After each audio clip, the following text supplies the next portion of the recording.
সকাল বিকালের নাস্তায় বা বাচ্চাদের টিফিনের জন্য বানিয়ে নিতে পারেন মজাদার এই নাস্তা পাস্তা ফ্রাই। অল্প কিছু উপকরণ দিয়ে খুব সহজেই বানিয়ে নেওয়া যায়। হে গাইস, আসসালামু আলাইকুম, কেমন আছেন সবাই?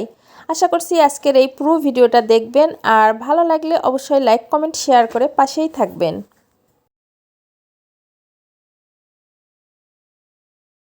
মজার এই নাস্তা বানানোর জন্য প্রথমে পাস্তাগুলোকে সিদ্ধ করে নিব। তার জন্য পর্যাপ্ত পরিমাণ পানি নিয়ে পানিটা ফুটে আসলে 2 কাপ পরিমাণ পাস্তা দিয়েছি।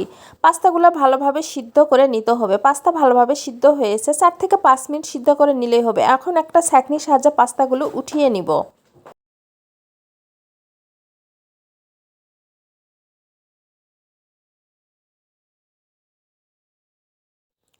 পাস্তাগুলো একটু ঠান্ডা হলে বাকি উপকরণগুলো এক এক করে দিয়ে দিব। বাকি উপকরণগুলোর মধ্যে প্রথমে আমি শুকনো উপকরণগুলো দিয়ে দিচ্ছি। এখানে নিয়েছি ম্যাগি মশলা, ধনিয়া গুঁড়া, জিরার গুঁড়া, চাট মশলা, লাল মরিচের গুঁড়া, লবণ, বিট লবণ। সবগুলোই আমি 1 চা চামচ পরিমাণ করে নিয়েছি।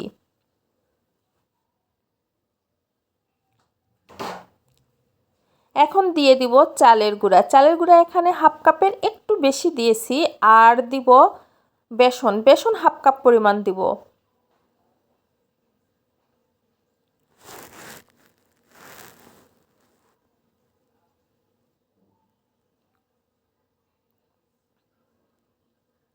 এখন এর সাথে অ্যাড করে দিচ্ছি ডিম 1টি। সমস্ত উপকরণগুলো এখন হাত দিয়ে ভালোভাবে মিশিয়ে নিব। সব কিছু একত্রে মিশিয়ে নিতে হবে।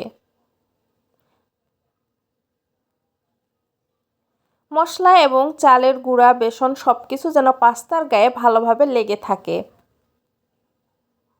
একটু সময় নিয়ে সুন্দর করে মাখিয়ে নিতে হবে।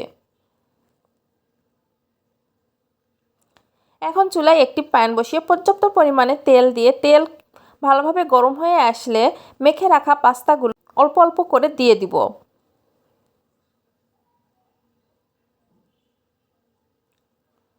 চুলার আঁচ মিডিয়ামে রেখে একটু সময় নিয়ে উল্টিয়ে পাল্টিয়ে ভালোভাবে ভেজে নিতে হবে। এরকম গোল্ডেন কালার হয়ে আসলে পাস্তাগুলো উঠিয়ে নিব। একটু সময় নিয়ে মচমচে করে ভেজে নিতে হবে। এটা অনেকটাই মচমচে হয় আর খেতেও অনেক অনেক মজা লাগে। আশা করছি আজকের এই রেসিপিটি আপনাদের কাছে ভালো লেগেছে। ভালো লাগলে বাসায় একবারের জন্য হলেও ট্রাই করবেন। আশা করছি আপনাদের কাছে ভালো লাগবে। সত্যিই অনেক মজার এই রেসিপি।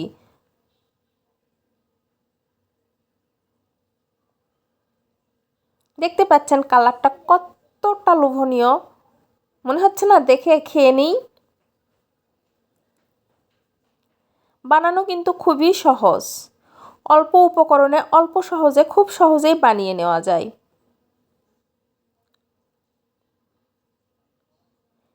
কে কোথায় থেকে আমার আজকের এই ভিডিওটি দেখছেন কমেন্টে জানাবেন।